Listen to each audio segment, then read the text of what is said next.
Oh my God, it's Jess. Jess of jesscamp. How are Hello. you doing? Yeah, I'm all right. I'm hot and bothered. Wonderful. Like in the fun way. In a fun way. Well, from a hard, not a day's work, honest day's work. Yeah, Oh, very good. yeah. How are I'm you? just gonna. How am I? I had therapy this afternoon, and I reverted to a baby. Oh, So a little bit of that still lingering in the system. sure. Um, and then I ate a very delicious watermelon, and I saw a Amazing. new kind of moth. So yeah, Great. I saw a new yeah. kind of moth yesterday, like trying to blend in with a leaf, and it wasn't blending in at all. It was very red and Awkward. white. Yeah. Great. Um, I'm quickly going to send a tweet to let everyone know that we're here, and then I'm going Cool. to proceed to have a conversation with you. Stand by. All right. I'll do the tweet thing as well. Great. Now live with Jess of jesscamp. It's gonna Join us. solve all your Add problems. questions. Add questions. Jesscamp solves all problems magically. Get a free boyfriend, husband, boyfriend, Definitely, yeah. husband. If you're looking for a man, there's plenty of them. Get a free husband. Very good. All right. Yeah. Add questions. Get a free husband. Very good. All right. I That's will how it keep an works, eye I on think. the. Man, that's a very cute face that started this video. Okay, I am going to keep an eye on the chat. Sitsa's already here. Ah, amazing. Welcome, Hey, Sitsa. welcome. Looking forward to seeing you. Oh, that's sweet. Every now and then my Wi-Fi has a little like whoop moment, but it seems to be about once every 20 minutes. When that happens, we can all just take that as a moment of peace and clarity to Yeah. reach into the clown chakra, shake it off. So I wanted to The talk to you clown. because it's a couple of weeks. You know about the clown chakra, right? I It's do on your now. bow. Yeah, it's on there. Uh, It's a couple of weeks out from Jess Camp, and as it's the opening move, 3 weeks. It's the opening movement of the Euro Teapot Summer of Love 2025. I thought we should put you in the spotlight and hear more about what drives the Jess Camp. I'm sure there are people out there sort of equivocating on the fence whether or not they should come, and I want them to get hyped, and I want them to ask questions, and we'll get a sense of like, what is this whole thing about? I wanted to start by telling my Jess lore, because oh no. I think I think you have a special role to play in our cinematic universe. So I think, like a lot of people in 2020, I was using Twitter like interactive TV. Like none of these people are real, but you can sometimes say things to them and then they say things back at you. And then you close your phone or your laptop and they disappear again. And then I got a DM from you saying, "Hey, do you want to get on a Zoom call?" And I thought that was very weird. Really? Yeah. And I assumed that you had a crush on me because it was such a maybe you did. Maybe you did. It's a fair assumption. Yeah. But I was like, whoa, okay, DMs, Zoom calls, okay. So you were my first Zoom call with a Twitter mutual. Wow. And then some weeks later, you invited me to Jess Camp 1. And I was like, that sounds ridiculous. Why would I? I didn't have any confidence that it would even be safe. Like, I don't know, the whole concept freaked me out a little bit. Yeah. And I think, did the first one get delayed with COVID? Is that what happened? Yeah. So I did an event in January 2020, and that was like a philosophy. It was both a sort of conference where there were talks, but it was also a co-working space the whole rest of the time. It was just a pop-up shop, and I had opening hours, and only Twitter was invited. I didn't do anything else. And so I was going to do a Jess Camp, and it wasn't called that then. in April 2020. Yeah, I had the booking. It was a youth hostel with a bonfire area outside of Heathrow. It was all ready to go. I made the website. Yeah, and April 2020 obviously didn't exist. So Awkward. We fell between the cracks yeah, of time. Thanks, Yanni. Love you too. yeah, So I missed that because I just thought it was a ridiculous idea. And then Just Camp 1 actually happened, and I didn't go to that because I was still a bit scared. And then 2023, I went to Just Camp 2. mm-hmm. And that was my first like Twitter camp, like a multiple day thing.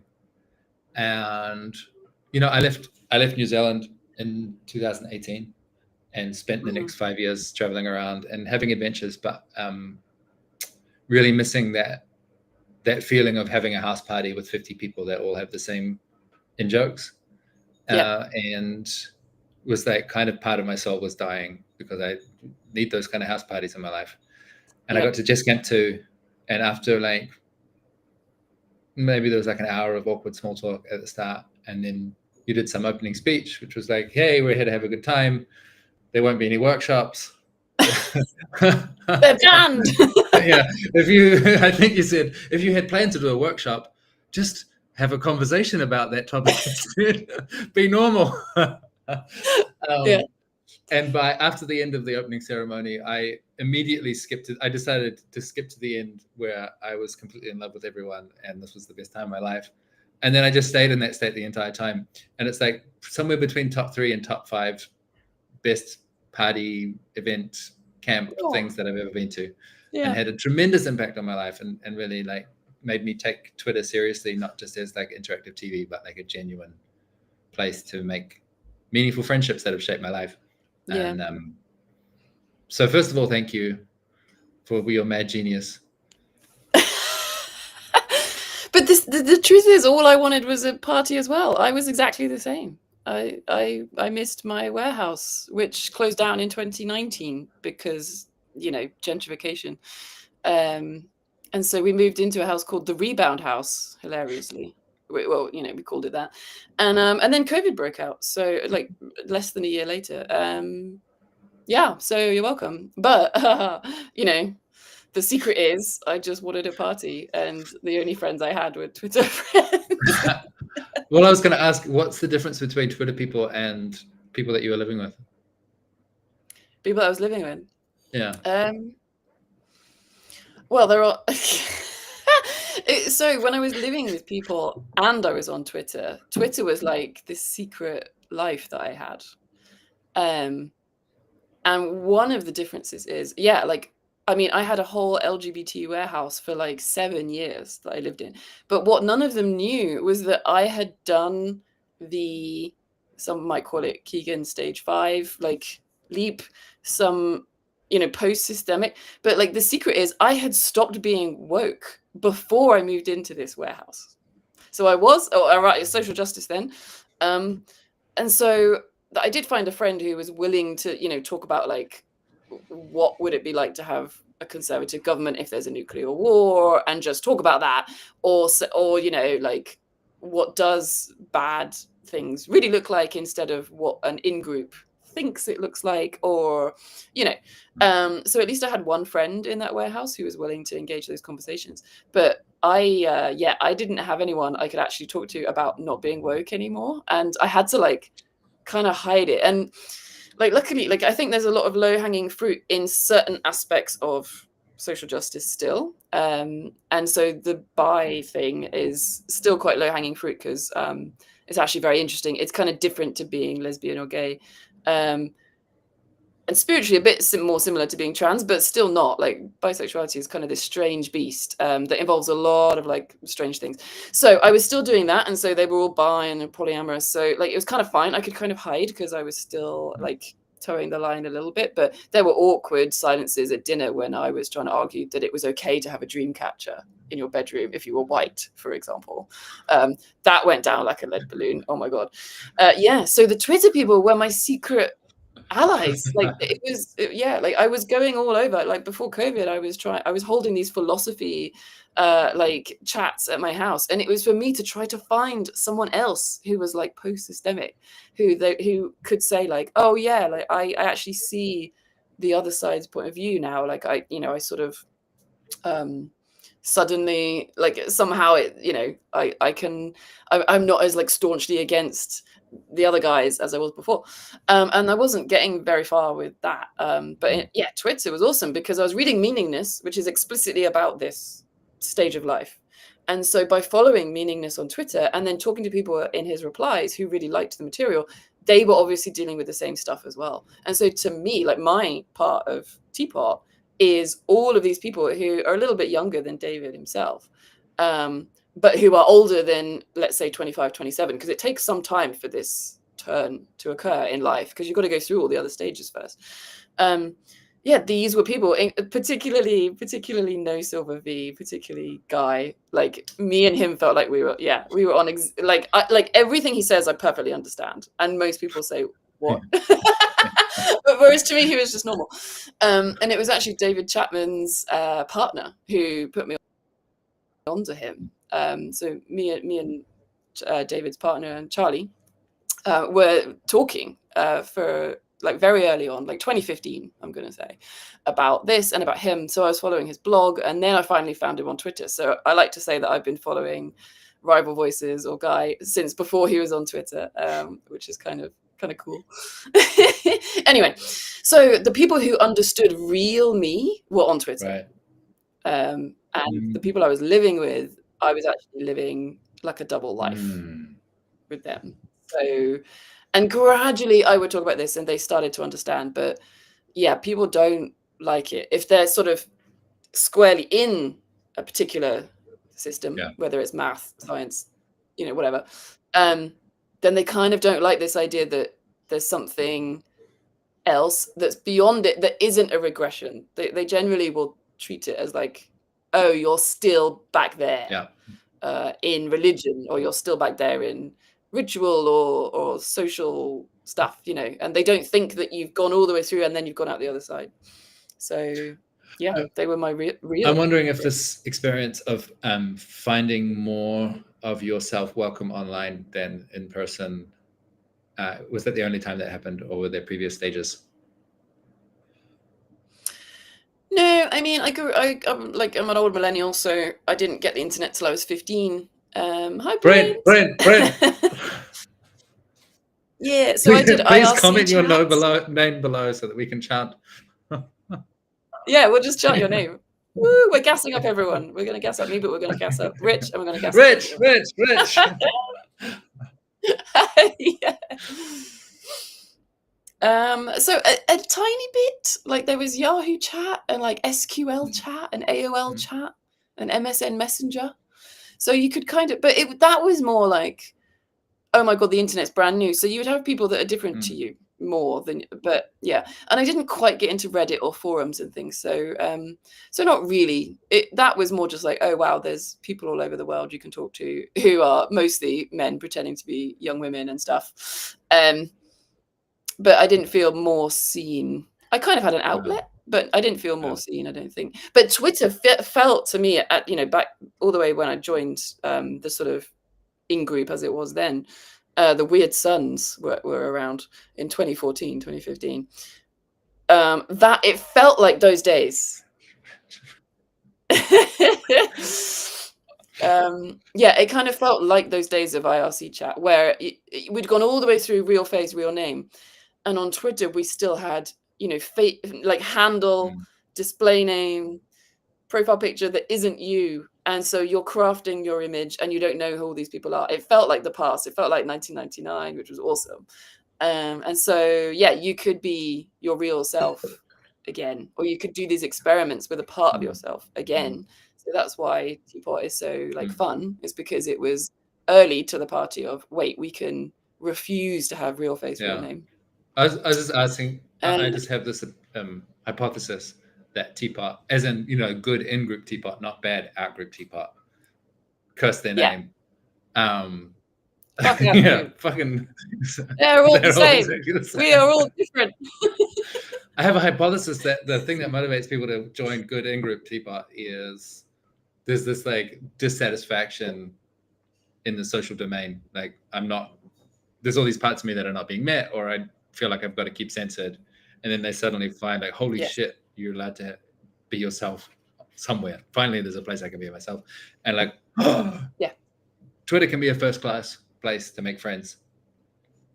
Yeah. And for me, this thing of coming to my first Jess camp was like such a revelation that all of these digital interactions that I had were actually real with real people, and we had real shared memories. And there was like, we've got in jokes, we've got memes. Like I can actually reference the thing that I saw online a few days ago, and people know what I'm talking about. Brent. Right. It's Brent's turn again. Yeah, and you actually do know these people, and there are similarities. Yeah, and for me, the speed of conversation was amazing because you could just say Chesterton's fence, or Spider-Man pointing, or galaxy brain, and everyone just knows what you mean. And even if you say like a random reference to a random scientific paper, people know what you mean. We've all read it, and we've all read the book review of the book that we're talking about, like seeing like a state, and like we say legible, and everyone knows precisely. So you can go fast, like normally with everyone else, you have to explain every single one of your terms. So that means you get to the meat really fast. Yeah. Which is so cool. I'm just getting you to illustrate this because you often will say, Jess camp's just a party, guys. It's just a party. But this is a particular kind of party, I think. There's not everyone, when you think of party, they don't necessarily think like, oh yes, very rapid shared context of philosophical concepts. There's Oh. Yeah.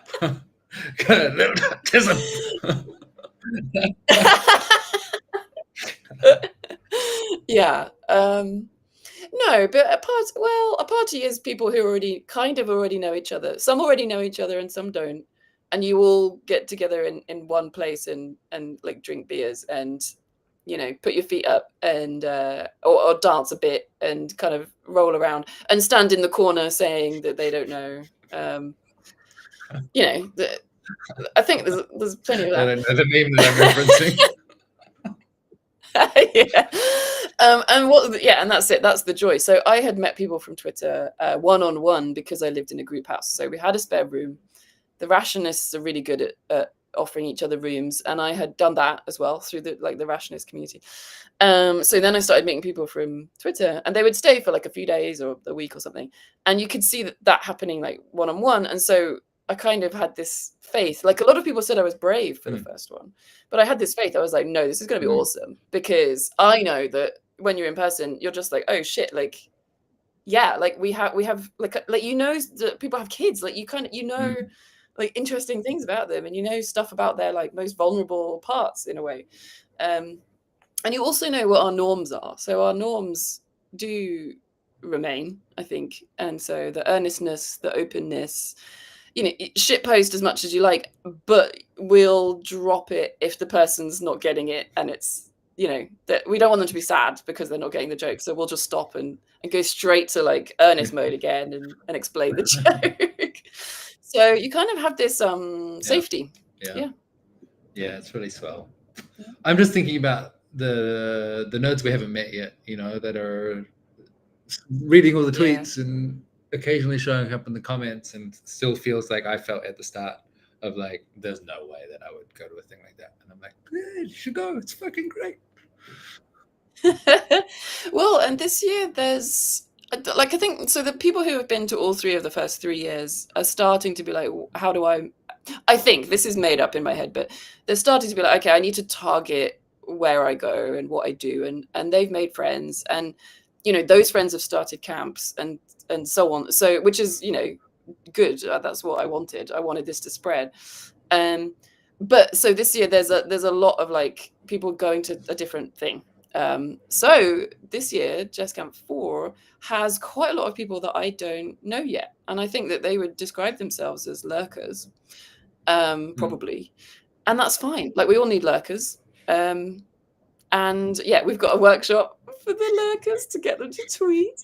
It's called Twirl, which we invented last year.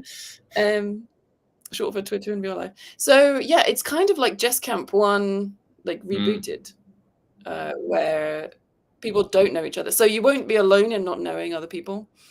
And there's a bit of fear in that too, but we've got some big names. There's me, there's Guy coming, there's DJ Microbeads, who some people know, and Nora, and yeah, and Alice. I think Alice is pretty well known, just playing.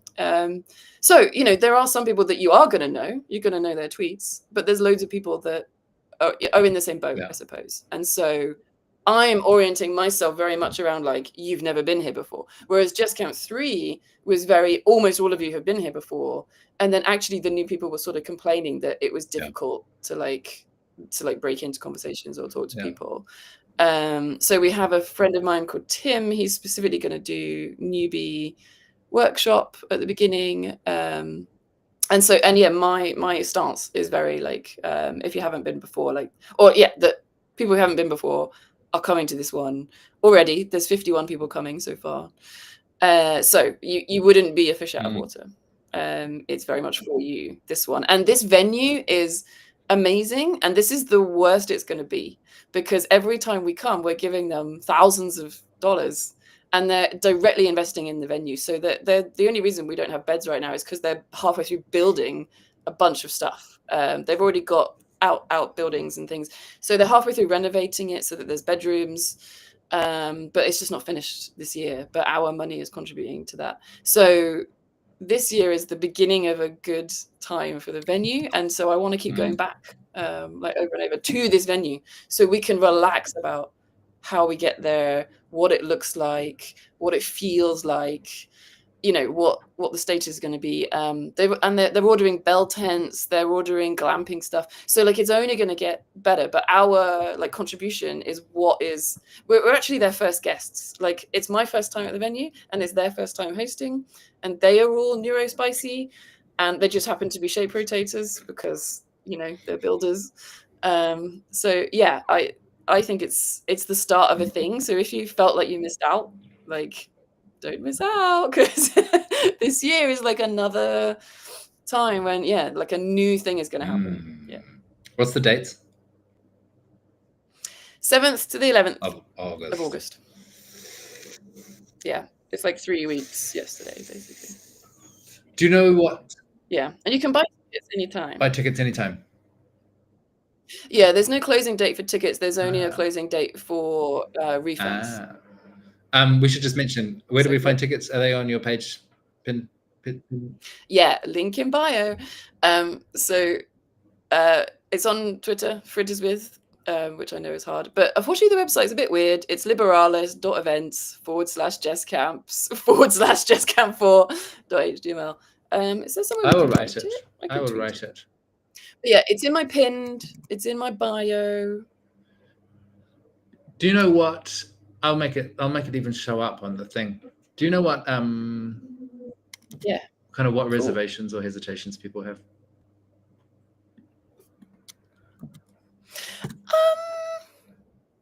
A lot of people are worried about the camping this year. So I am going to gas up all 51 people, and I'm going to be I'm proud of you. Because there's going to be so much touching grass. I know, it's you say touch grass, people come on. This is the time to touch it. Yeah, so people have said they're worried about bugs. I don't think there are many bugs, but the landscape is good to prevent bugs. But also, you just make sure you religiously close your inner tent zipper, and no bugs will be near you. They can't get in. So that's the secret to the bugs. And then the venue itself, I keep trying to point out how shady and cool the space is. Sorry, we're just looking at our own messages and laughing at our own tweets. Just come forward, no bugs can get in. Yeah, it's next to a river, so there's a natural breeze. It's not very buggy. It's in a field which has short grass, not long grass. And mostly we're on stone for the venue itself. And yeah, because we are 51 people instead of say 200, we're not really going to use the field. We're actually going to camp in the orchard, or I should say orchard. Basically, there's trees all over the site in between all the buildings, and there's orange trees, cherry trees, things like that. So and they're big and mature.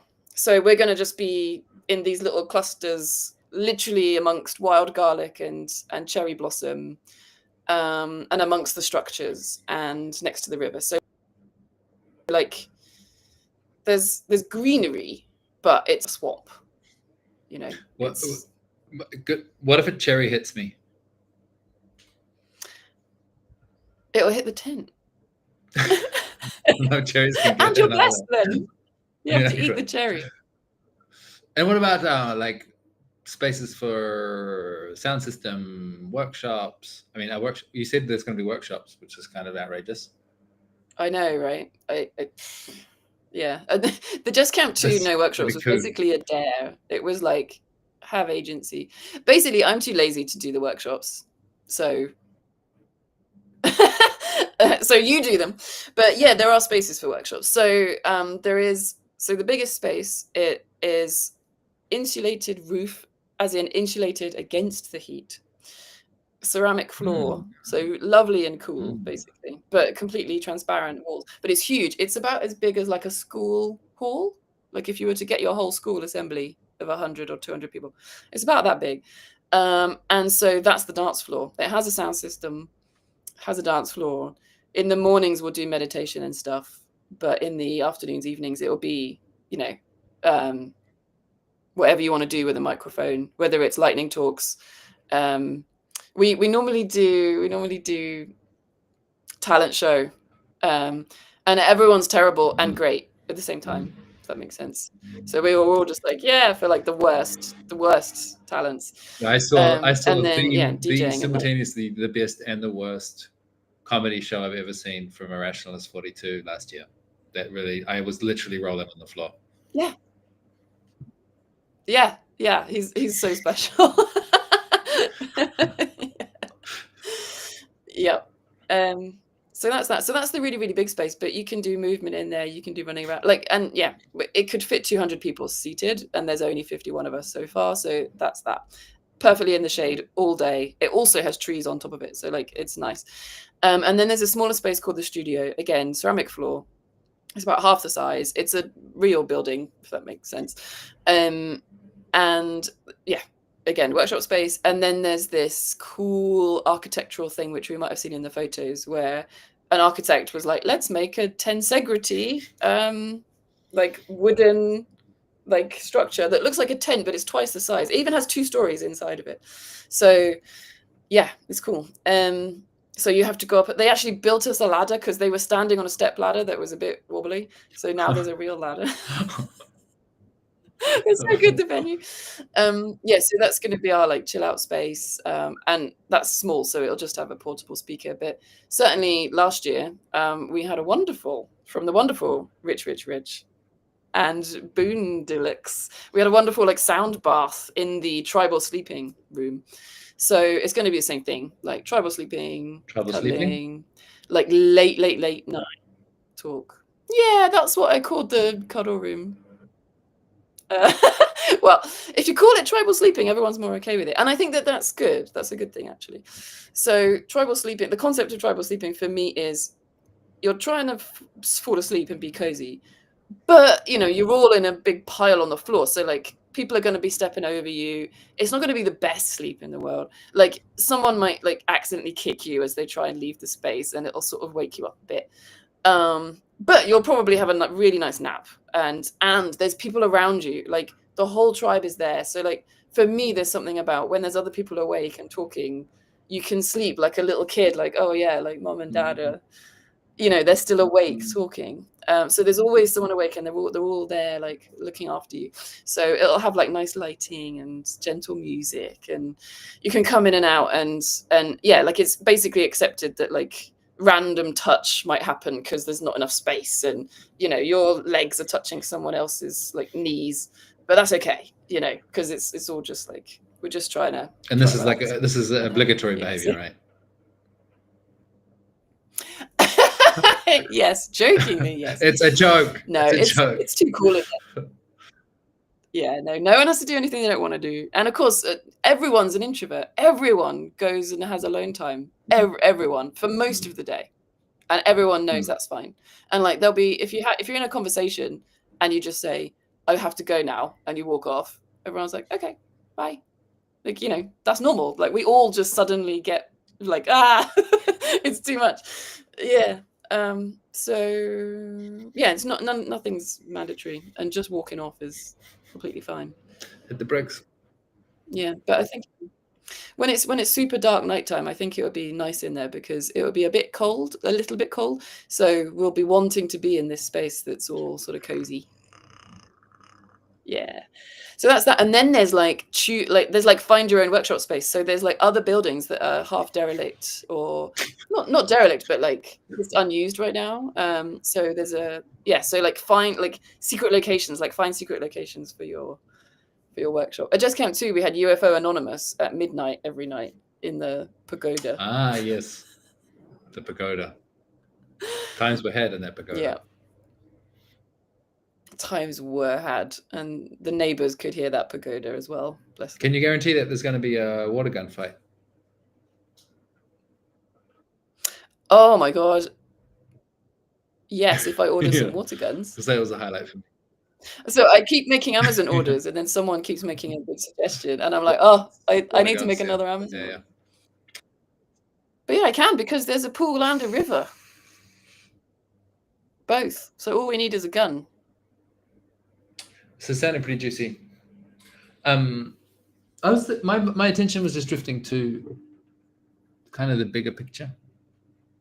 Like, what is jesscamp inside of? And it seems that you've been pretty dedicated, not just to the camp, but to the scene and going to other camps and being a bro to other organizers. And I just wanted to hear a little bit more from your perspective. What are you up to? What do you think we're up to? What's this thing we're doing? Yeah, well, it's almost a dirty word, but my friend actually said it 2 days ago. She was like, we need to just be hanging out together. Like, so the word is community. I know, but I'm kind of bored of that word, to be honest. But we were talking about people who keep inventing new paradigms, and they have Zoom like teachings and stuff about like, I don't know, how to fix your shit life, right? And like loads of people go to them, and we were talking about, is that ethical? Because my friend just went to one that was kind of bad, and I was like, yeah, you can just say you have a new paradigm to like fix everyone, and people will pay money to try.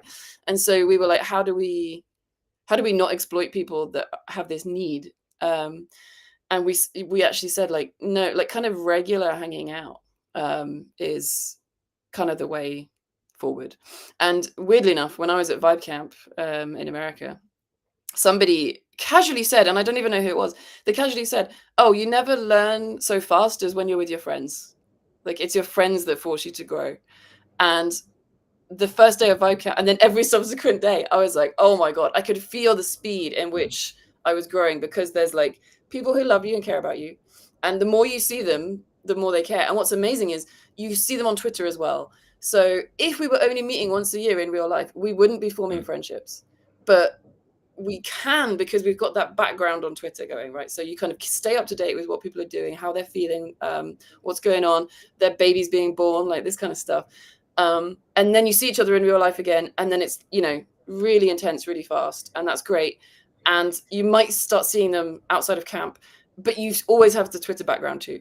So we are friends. Like this is real. Like we're real friends. It's not fake friends. And yeah, we're growing. And so I could feel like everyone loves me, and then they're like, is that behavior actually good? And you're just, and I could feel the like friction, like, and I'm like, I agree.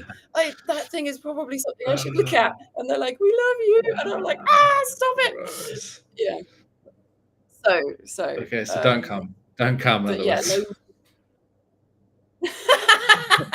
don't come if you want friends and you want to grow and improve your life. But the thing is, we want natural improvement Yeah. of our life. We don't really want to Yeah. go to therapy. We don't really want to give money to a guru or someone who has some paradigm, and then we're beholden to them. Like, we do want it to be our friendship group that just naturally helps us achieve our goals. So yeah, this is the friendship group that you never had. Yeah. Essentially. Possibly. One of my talking points is development happens spontaneously in the right social context.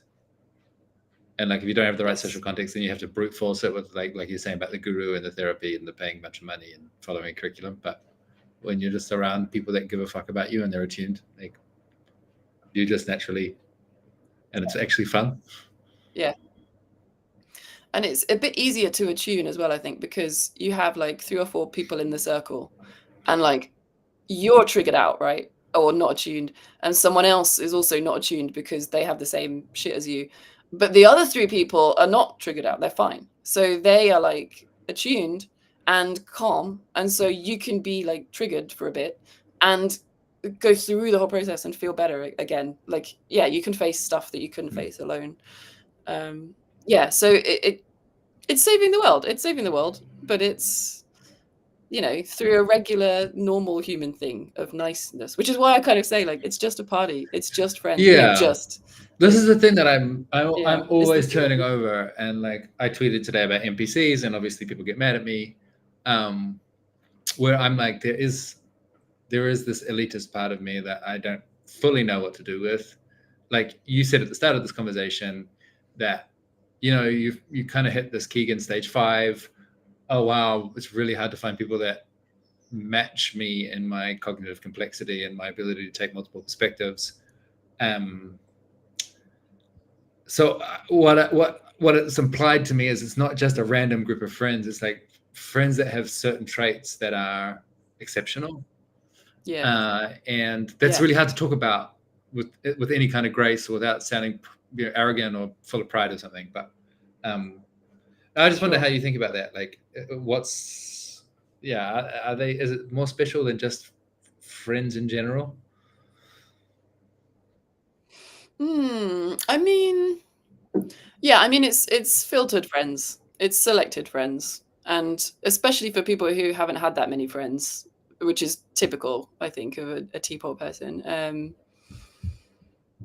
The impact is outsized because they're slightly filtered, and all have very, very similar, or almost all have very, very similar life experiences. So it is a high quality of friend, and it's the other way too, right? So like, they are also completely fucked up, just like we are.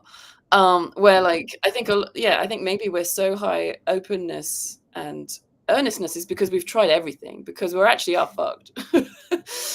So you can have a trailing edge of your Keegan stage, like, if we're worried about elitism here. Like, and my trailing edge is definitely stage 2. I was raised by a stage 2 adult who had no empathy, and yeah, like, I still go back there under stress, so I still just completely close down. Empathy's gone. The sort of basic adult stuff is just not there. You know, I'll just be incredibly rude, offensive, like, only care about myself, you know. And so having people that understand that as well is kind of amazing, because yeah, half of us have been in cults, half of us have been abused, normally by some sort of neglect, like the computer raised us. So we're all complete fuck ups.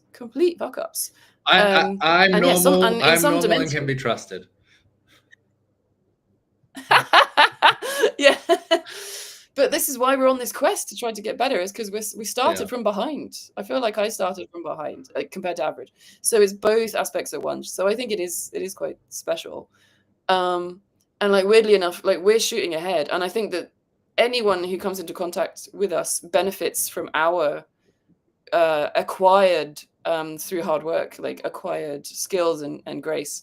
So most of us are parenting our parents.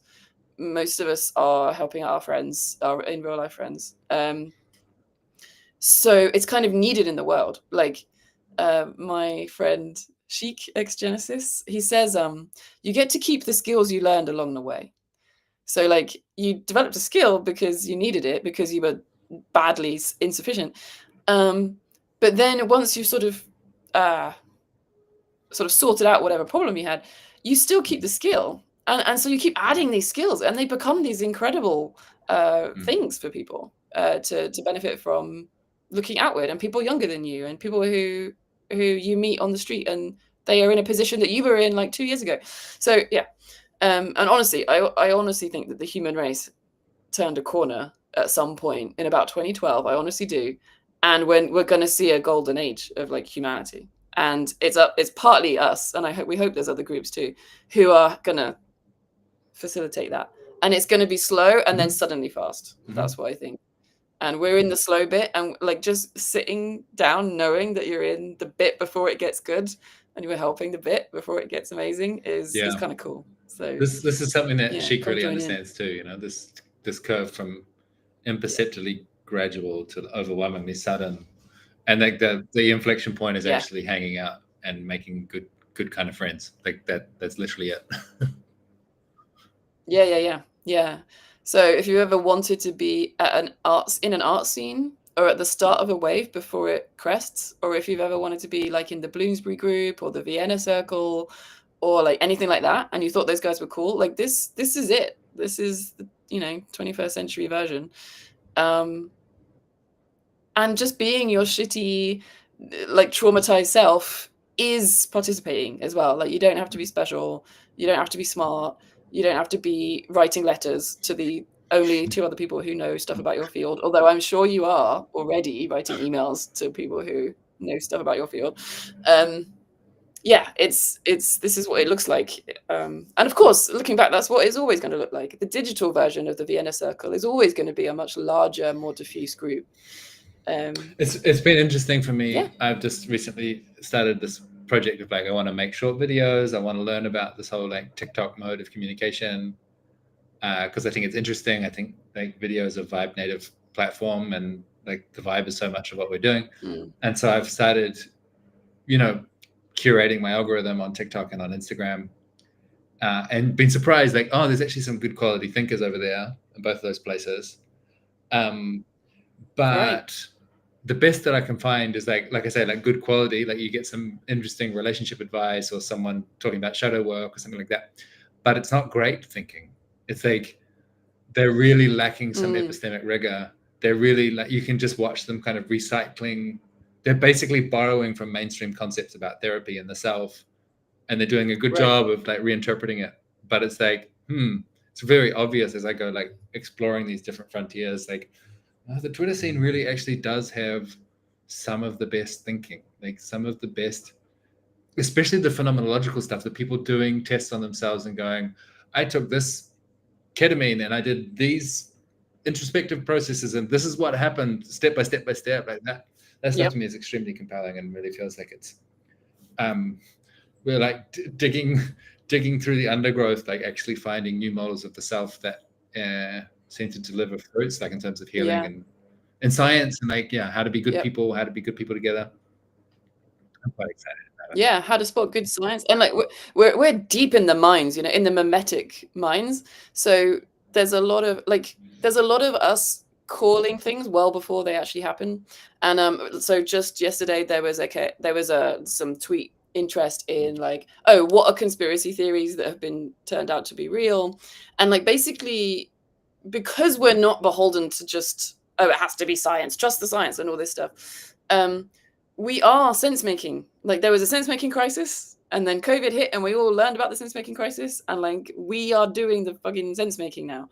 So it involves looking at all the kind of esoterica and all the weird shit, and like navigating through stuff that mainstream has, absolutely rejects, and sensing into like what is actually true and real in this stuff, as well as in the stuff that is mainstream. And I think I completely agree with you. It's right at the bleeding edge. Like, the stuff that Teapot does is kind of fed by the sort of darker corners, fed by 4chan, fed by discords, private discords and stuff. But we're the ones like recombining it, mixing it, testing it, And then the good stuff bubbles up. And so I said stuff that we do ends up in the New York Times. And someone was very skeptical. They were like, "Oh, really? Like what?" And I was like, "I don't know, Jana's." Yeah. That was us, Yeah. I'm pretty sure. And like, gets all the way to mainstream culture. So like, and we're all we're mostly positively oriented as well. Like we actually care about things getting better. So we're not gonna like lie too long.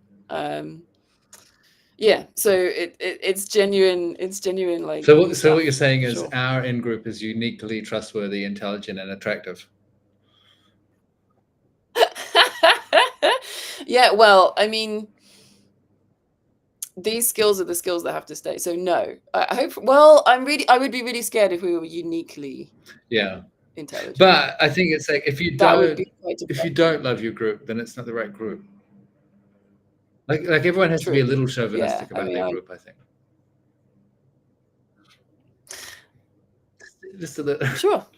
Yeah. Just like a little sports violence on the weekend kind of chauvinistic, Yeah. Well, you've got to. It's funny. Like people sometimes challenge us and be like, "Well, who do you ever like get rid of?" And we're like, "Well, the pedophile rapists." Oh yeah, it's probably good. It's probably good for people to know that there is a secret group chat of Twitter organizers, which is very robust at excluding the pedophile rapists from our events. Yeah. So people do get excluded. They get paid attention to. Yeah, it's not full quokka. Like we're not completely, idiot. Like just like, oh, we'll believe anything. Because otherwise how would we sense make? Like, so the sense making skill, and there's enough people that are like interested in that and doing it well. And they did their time as rationists and they did their time as scientists. Yeah, so you obviously have to turn that onto everything. So have a little bit of not skepticism, but awareness of people in the community, people outside the community. That's why we don't really want to be legible, I think, as well, where it's like, it's all very well and good that if something goes into the culture, but we don't want to take credit for it. We don't want to be hounded for it. We don't want to be credited for it. We just want something good to bubble up if it survives the meme, if it's evolutionary survives. So that's what we want. We don't want random shit. It's like legibility is the great filter. Like things can actually pop up to a mainstream audience. Yeah. I think this touches on something as well that somebody said. I like to remind people that we talk about vibes a lot, and it's not good vibes. I like to remind people it's just vibes. So like, can you vibe with what's happening? And someone was really reassured to hear that Vibe Camp had workshops that were negative. They weren't negative, but like there was stuff about difficult emotions, bad things, shadow stuff, and also pantomiming bad things. So like the anti-out group rally was just wonderful. It was the best thing about Vibe Camp last year, or one of the best things. Where they wrote placards like, like they are not okay, like we're against this, like down with this sort of thing. Finally put our group in their place. You finally put our group in their place. Yeah, exactly. So it is about like, it's not all just happy clappy, because that's fake. It's kind of about realness. So it's not always good. Yeah, there's an immune system there. There was something I wanted to ask you about, which is more like thinking about Jess as an organizer.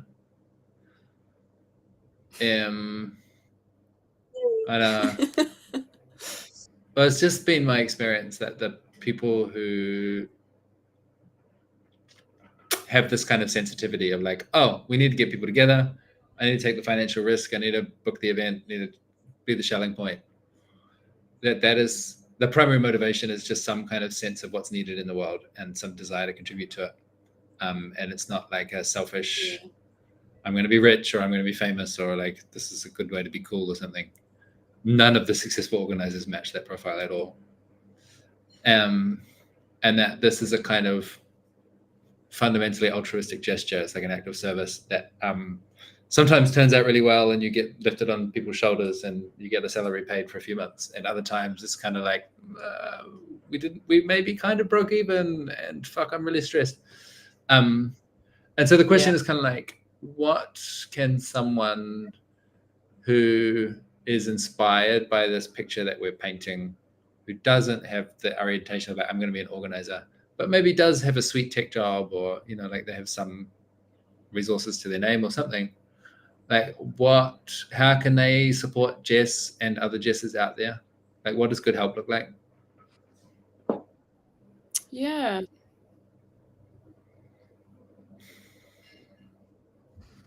It's hard. I mean,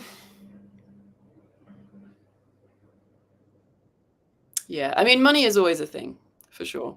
Basically, the only reason why I want to earn a minimum wage salary from jesscamp is so that I'm not employed next year, because then I can't do it next year. So when I get to 10 months out and I'm like, can I pay my rent? Yeah, like I'm currently in a stance of like, I'm accepting money. So I don't know, you'll have to DM me about that. And occasionally that people do that. But I think, I don't know, like once in it, data is quite good, because I think all of us were completely taken by surprise this year that nobody was buying tickets. And like, why were we taken by surprise? Like, why didn't people tell us? Why, like, what's going on? So please, and sometimes we ask questions on the timeline and people kind of reply, but like, I don't know, like, just like we risk tens of thousands of pounds or euros or dollars to put these events on. And it's very stressful. So like, knowing in advance, I don't know that that's really hard, but like, Vibe Camp didn't, like, only had half the sales that they normally do. Like, jesscamp, like, and you, Rich, I think you've been like struggled a bit as well, where it's like everyone says that they want something and then you make it and then they don't show up, and it's like, what, like, what's going on here? So yeah, bring a friend or something, like, spread the word. Like, if there are call outs, like, yeah, chuck some money in the pot, but like a lot of money if possible. And sometimes there's like Kickstarters and things. So yeah, kind of make noise when we're asking for noise, and try to tell us without us having to ask, like, what's going on. Also, do business with us. Fuck me. So sorry, I'm calling out. Sorry, Ken, if you're watching. But just like 2 weeks ago, Ken said, my sisters run a sticker printing business. So maybe I should print a sticker. I was like, bro, are they doing Vibe Camp stickers? And he was like, oh no, like, that's a good idea. And I was like, Jesus, there's been 4 Vibe Camps and your family run a merch business and you didn't think to connect the 2 businesses, like, for fuck's sake. So yeah, we need to like work together. We need to, like, we can generate our own wealth. We're all working hard. It's just that we need a bit of fucking help, So like, if you have any businesses, import export businesses, I have struggled to get 50 tents in Portugal. Why? Like, why have I? And do you know what it is? It's because nobody in Portugal has a business with just the business number. That's it. So like, I have a business and I have an import number, but I need a Portuguese export number to export to. You have to export to a company, and nobody in the whole of Portugal apparently has a company anywhere. And so I spoke with my one friend whose dad has a Greek import-export business, and like, they gave a tiny bit of advice, but they were like, yeah, we're in Greece. So I was like, yeah, I get it. Thanks. Like, I have no dad, I have no mentors. I have no elders. I am making this up as I go along because I am an eldest child that can do things while I'm terrified. But that is my only qualification for this job.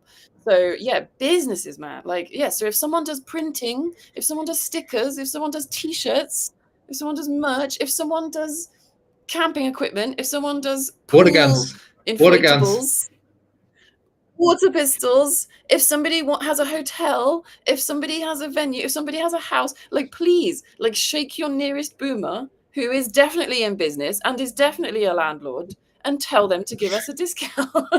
Like, just tell them we're arriving, whether you want it or not, So that was partly why jesscamp 2 was so good, was because somebody's dad owns a hotel and they agreed through this person just being a cheeky fucker. They agreed to let us use their hotel for a very, very good price. So yeah, please, like, start your own businesses and start working together, because this is how everyone who's like in charge of the world, this is how they run stuff. Like, when you're a business, you can do what you like. You can pay your taxes whenever you want.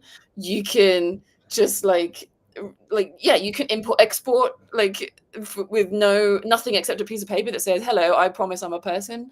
Like, it's crazy. And yeah, these businesses that are setting like the world's stuff.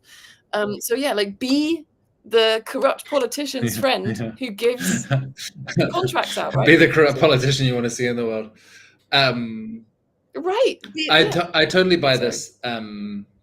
We call it mutual aid, solidarity, helping each other out, Right.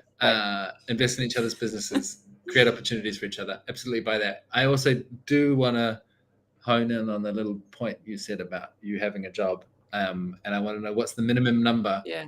How many pounds would you have to receive to say Jess is employed for the next, doesn't have to go and get a real job for the next year? So you can just focus on being 20,000 pounds. I mean, come on. Yeah. That's very doable. Maybe 24. 24,000. Okay, account for inflation. Let's say 24.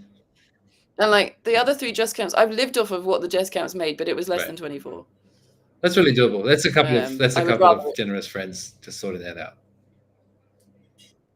Yeah.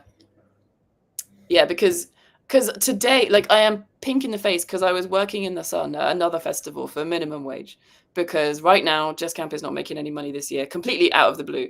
So I am doing more work at other people's festivals than I am for Just Camp, even though it's in 3 weeks, because I don't know when my next payday is coming from. Literally. I've been living off the same Just Camp money since last May. So that's 15 months I've been living off that money. Yeah. Bitcoin is doing very well. Just scrape off this week's gains. Just scrape them off. Send them to your friend Jess. She'll do good things with them for the benefit of all beings. I would like to not rent a house as well. I really give Jess a house. Also give Jess a house. Yeah, and the thing is that if you cash buy a house, it's easy, piece of piss, amazing. You can rent it out. You can do what you want with it. If you have a mortgage on a house, you're not allowed to rent it. You're not allowed to. You've got to pay. You can't get out of the mortgage. Like, you pay penalties if you want to reduce the mortgage, so that they make money either way. So basically, a mortgage is basically a third on top of of the price of the house, and it comes with all these strict, like, restrictions. So yeah, cash buying a house makes everything easy and amazing, and mortgaging it makes it terrible and impossible. So there is that too. That would be handy. And I do not need an expensive house. A small, modest house. One modest house for now. One very fucking modest house. Like, cheaper than anyone would believe is possible. I have my eyes on very, very modest houses. I mean, it's reasonable. Yeah. Think about all the babies that have been conceived at your events. Right. And another thing about couples who get together at your events is that they stop coming to the events, which sort of sucks. Yeah. But yeah, I wonder how many. I don't think have any babies. Maybe 1 or 2. I mean, I personally take responsibility for memeing marriage back onto the timeline. Obviously not exclusively. That's not how memes work, but I've been really hyping it. And I think that's part of the baby making game. Yeah, sure. Yeah. We meme each other into all kinds of social activities, Yeah, exactly. But yeah, there's people together now that met at Just Camp too, and now they're together, which is nice. So I can claim some. Yeah, got you. Yep. I'm starting to get distracted because I can hear the group house having dinner downstairs, and smell it, and it's feel like one of those dogs in the cartoons. There's like. Are you salivating right now? Yeah. There's actually some teapot friends down there in our house. Yeah. Oh, nice. Who have you got? Is it's it confidential? Yeah. Your privacy is guaranteed at Casa Tilo. Until we take a photo of you and put you on the internet. We would never. I'll be there next week. Yes. Next week we've got Full House. amazing crew coming together. And then it's jesscamp. Then here we have Micro Solidarity Camp, August 20th. I should probably know the dates of the events. Yes, I'm checking my website, eltilo.casa. We have Micro Solidarity Camp on August 20th to 25th, which is a place to become an organizer. Make friends first. If you don't have enough friends, first you come and you make friends, and then once you've got loads of friends, then you become an organizer at Micro Solidarity Camp. And then Ship It Week, which is going to be great. That's the first week of September, where we're going to do like peer support to get your project over the line. And then the Mysterium kicks in at the end of September, start of October, which is going to be River, Kenna doing weird, magical, weird shit. El Tilo de Casa. Join our events. It's going to be great. The Mysterium. That's cool. It's going to get out of hand. I know. Yeah. It's going to be weird next. Should probably have some first aiders. I think I might be there as spiritual first aid, just to like keep things sober and straightforward. Yeah, and we've got to step up, the Europeans, because the Americans, well, it's literally 5 Americans, but the Americans are very active. So we need our schools to kick off, although I think they are, actually. Yeah. Because there's plenty of European fractal teams, but which was very cool. But yeah, we need some more schools and universities in Europe. So that's great about River Kenners. Yeah. I like the name too. I interviewed him about it, and I'm like, what's it going to be like? He's like, we don't know. We just don't know. It's going to be very mysterious. Classic. Yeah. I'm going to sign off. Thank you for doing what you're doing. It's very important. Okay. Oh, thank you, Rich, for making us be on video. It's really good. We're real human beings. We're not just the digital pixels and atoms. We're the whole thing. Yeah. Who may or may not fancy each other. It's not known. It's a mystery. Yeah. All right. See you next week. Thanks, everybody. Bye.